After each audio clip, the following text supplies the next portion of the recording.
मैंने सेम की समस्या जो 18 गांवों की समस्या है, जीता खेड़ली, कानौली, सारोली, मिंडकोला, मंडनाका, नौरंगाबाद, उसके बाद महलूका, हुचपुरी, बेघावली, अकबरपुर, नाटौल, पौंडरी, ऊठली, ये भी अपना रीवड, रंसीका तक हमारे इन गांवों की सेम की समस्या थी। उनके लिए मैंने 11 दिन की भूख हड़ताल रखी और आज उस पर मेरे समय में 52 ट्यूबवेल मंजूर हुए। उनमें से आज देखेंगे आप करीब 15-20 ट्यूबवेल चालू हो चुके हैं और उन्होंने रिजल्ट दिया। जो किसान 20-25 साल से सेम की समस्या के कारण अपने खेत में एक दाना पैदा नहीं कर पाए थे, अपने खेत की अपने चूल्हे पर रोटी नहीं सेक पाए थे, खा नहीं पाए थे, आज उन खेतों में दोबारा से किसान के घर में अन्न पहुंचा है। उन्होंने अपनी आजीविका भी पूरी की है और उन्होंने अपना पहली बार रोटी सेक करके खाई है। उसके बाद मैंने हतीन विधानसभा के गांव अंधोप में नहरी समस्या को लेकर के मैंने बड़ा संघर्ष किया। 37 दिन की मेरी भूख हड़ताल रही। जो नहरें पक्की हुई हैं ये मेरी भूख हड़ताल का परिणाम है। गौसी डैम के ऊपर आगरा कैनाल से निकलने वाली हतीन डिस्ट्रीब्यूटरी पर जो पंप सेट लगे हैं ये मेरी उसी भूख हड़ताल का परिणाम है। 150 करोड़ की योजना मेरे समय में ही पास होकर के कार्य चालू हो चुका था। ये मेरे उस समय के शासनकाल के कार्य हैं। उसके बाद शुगर मिल गन्ना, जो हमारी पलवल शुगर मिल है, एक दिन में केवल 12,000 गन्ने की पेराई करती थी। किसान दूसरी मिलों पर या तो बेचते थे या मेवात में जूस में बेचते थे, गुड़गामा जूस में बेचते थे। आज हमने अपने शासनकाल में मेरी डिमांड के ऊपर 25 करोड़ रुपए मंजूर हुए और हमारी जो पलवल शुगर मिल है आज रनिंग में है। एक दिन में 22,000 क्विंटल गन्ना पिलाई करती है। आज हमारा खेत का जो किसान है, गन्ने का किसान, अपनी मिल पर समय पर गन्ने का भुगतान करता है, समय पर पेमेंट होती है। कांग्रेस के राज में ना गन्ना समय पर मिलता था, ना पेमेंट समय पर होती थी और किसान ऐसे भी बहुत से किसान थे सैकड़ों की संख्या में जो आखिरी में अपने गन्ने को आग लगा देते थे। आज वो समस्या नहीं है। किसान की समस्या को बीजेपी ने बड़े बेहतर ढंग से उठाने का काम किया और मैंने उसमें अपना पूर्ण योगदान दिया। एक और बड़ी बात मैंने अपने समय में की, जो हाई टेंशन तार गांवों में, शहरों में जो जाते थे, जो रोजीना घटनाएं देखने को मिलती थी। कोई बच्चा ऊपर गया, बारात आ रही थी, पता नहीं उसका हाथ तार से छिप गया, उसकी मौत होगी। मम्मी ने बोला बेटा जा कपड़ा ऊपर से उतार ला, उड़ करके वो कपड़ा जा करके बिजली तार के ऊपर छिप गया। बच्चे ने वहां उतारा, हाथ लगा, वो बच्चा मर गया। कहीं पतंग के कारण लिपटने के कारण बच्चा उससे लिपट गया। ये योजना, ये बात मैंने जब हतीन विधानसभा क्षेत्र की वहां रखी कि जी हमारे क्षेत्र में भी और पूरे प्रदेश में इस प्रकार के हालात हैं, आप इन लाइनों के लिए एक कानून बनाए। तो सरकार ने कानून बनाया मेरे निवेदन पर, मेरे प्रश्न पर। आज हरियाणा प्रदेश में हजारों घरों के ऊपर से, लाखों घरों के ऊपर से, चाहे शहर हो चाहे गाँव हो, उस पर से वो लाइनें हटाई गई। ये कानून बना। इसके अतिरिक्त मैंने शहीदों के लिए, हमारे अपने क्षेत्र के बहुत बड़े शहीद राजा नाहर सिंह, जो मेट्रो स्टेशन का जो नाम था उसके नाम रखवाने की जब बात आई, मैंने विधानसभा में ये दलील दी कि बल्लमगढ़ के राजा नाहर सिंह जो देश के लिए आजादी के फांसी को, आजादी के फंदे को जिन्होंने चूमा, आज बल्लमगढ़ का अगर मेट्रो स्टेशन बनता है, किसी और नाम रखा जाता है, तो ये हमारे राजा और हमारी जो आजादी के लिए संघर्ष जो शहीद हैं उनका अपमान होगा। वो शहीदी का जो दर्जा दिलवाया, स्टेशन का जो नाम रखा राजा नाहर सिंह, वो मेरे प्रश्न पर रखा गया।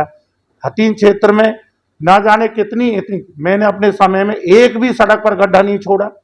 आप देखेंगे रोजाना घटनाएं होती थी। भारतीय जनता पार्टी की सरकार में आने के बाद मैंने पलवल से हतीन जाने वाले रोड को तुरंत उस पर मरम्मत करवाई, तुरंत उसको रिपेयर करवाई, नया बनवाया। आप देखेंगे ये अपना हुडीतल से जो भोजपुरी के लिए रास्ता जाता है, मैंने अपने समय में इस पर 1-1 फुट के गड्ढे देखे, लेकिन तुरंत प्रभाव से मैंने इसको बनवाया। जैंदापुर से लेकर के कलुआका तक जाने में 1 घंटा लगता था, मैंने सबसे पहले 2015 में तुरंत इससे बनवाने का काम किया। और अपने टाइम में एक भी गांव की एक भी सड़क पर मैंने गड्ढे छोड़े नहीं। सरकार ने योजना बनाई थी कि किसी भी सड़क पर अगर गड्ढा है तो आप उसकी रिपोर्टिंग हमें करें। मैंने वो रिपोर्टिंग करी और 93 घंटा के अंदर अंदर वो गड्ढे मिटवाने का काम किया। बहुत सारी मिंडकोला के अंदर जो कॉलेज बनी वो मैंने बनवाई, मैंने उस पर प्रश्न उठाए, 2.5 साल उसके लिए लड़ाई लड़ी वहां की। जबकि वर्तमान जो अपने शिक्षा मंत्री थे श्री रामविलास शर्मा जी, उन्होंने मुझे 2.5 साल में एक बात कही, विधायक जी आप बहुत लंबे समय से 2 कॉलेजों की मांग करते रहे, क्या आप हमें, अब की बार हम 2 तो आपको नहीं दे पाएंगे लेकिन 1 कॉलेज आपको जरूर देंगे, बताओ कौन सी चाहिए? इनकी जी मंडकोला बना हुआ। हमने ये नहीं देखा कि रावतों में होनी चाहिए, जहां जरूरत थी हमने वहां पर उसे बनवाने का काम किया। क्यों? हर चीज के लिए नॉर्म्स होते हैं, 15 किलोमीटर कहाँ पूरे होंगे, तो वो सारी चीजें हमने मैनेज करके रखी। पीडब्ल्यूडी रेस्ट हाउस हतीन का टूटा फूटा था, बंद पड़ा रहता था, इसके लिए मैंने बजट आवंटित करवाया। मेंढकोला का टूटा रहता था, रेस्ट हाउस जीर्णोद्धार के लिए उसका बजट आवंटित करवाया। इतनी योजनाएं मैंने इम्प्लीमेंट की। कोई भाई मेरे पास आया, विधानसभा में वो आवाज उठाने की बात थी उसकी वहां उठाई, किसी कार्यालय में जाकर के उसके काम करवाने की बात थी तो हमने वो उठाई। मैंने हमेशा, चाहे हिंदू था मुसलमान था, मुझे केवल एक ग्रांट मिली। वो कब मिली? जब मैंने विधायक से इस्तीफा दे दिया, भारतीय जनता पार्टी को ज्वाइन कर लिया। मैंने जो ग्रांट दी वो आधी ग्रांट मैंने हिंदुओं में दी, आधी ग्रांट मैंने अपने मुसलमान गांवों दी। एक एक गांव को बता सकता हूं। और पहली बार एक ऐसी व्यवस्था बनी, भारतीय जनता पार्टी की सरकार का एक ही लक्ष्य है, विकास ईमानदारी से करो। हमने उसी बात का निर्वहन करते हुए एक भी साथी, कोई गांव में आपको लिस्ट दे सकता हूं, उस गांव के सरपंच के पास जाओ, आप उसे पूछो कि भाई आपको विधायक ने ग्रांट दी थी, वो कहेगा हाँ। कितने पैसे दिए थे? कितने दिए थे? क्या तेरे से कोई कमीशन लिया? वो कहेगा नहीं लिया। अगर एक भी आदमी ये कह दे कि किसी प्रकार से मैं से दुलाया हो, हंडाया हो, कोई कमीशनबाजी करी हो, तो उसके लिए दंड देने के लिए तैयार है। पूरे क्षेत्र में एक भी आदमी कह दे कि पार्टीबाजी में केयर सिंह ने हमारे खिलाफ ये कदम उठाए, मैंने हमेशा अपने हतीन क्षेत्र की जनता को अपना परिवार माना है और हमेशा परिवार मानता रहूंगा। सर एक और हमारा सवाल ये है, जैसे आपके जो फॉलोवर हैं यानी फैन हैं जो आपके, जो वास्तव में एक क्षेत्रीय पार्टी थी और उसमें मेरे साथ व्यक्तिगत तौर पर जो लोग जुड़े वो आज तक भी मेरे साथ बने हुए हैं। उनका एक ही मानना है कि आप इंडियन नेशनल लोकदल पार्टी में विपक्ष में रह के जो सेवाएं आपने की, आज क्षेत्र की जनता आपको भारतीय जनता पार्टी की अगर टिकट मिलती है तो हम बगैर किसी पार्टी को देखे हुए, हमें ये नहीं है कि आपके पास बीजेपी के टिकट है, हमें तो केवल आपका चेहरा देखना है, आप जहां लड़ेंगे हम आपके साथ हैं। आखिर में आपको हरियाणा प्रदेश की जनता सुन रही है, क्या मैसेज देना चाहूँगा आप?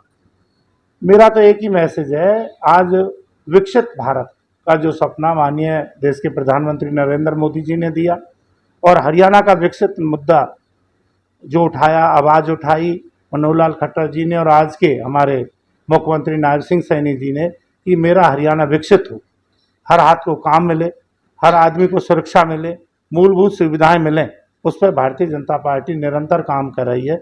आप उसे तीसरी बार भारतीय जनता पार्टी के विकास को आगे बढ़ाने के लिए उनका तीसरी बार एक मौका और दें। आप सबका बहुत बहुत आभार, बहुत बहुत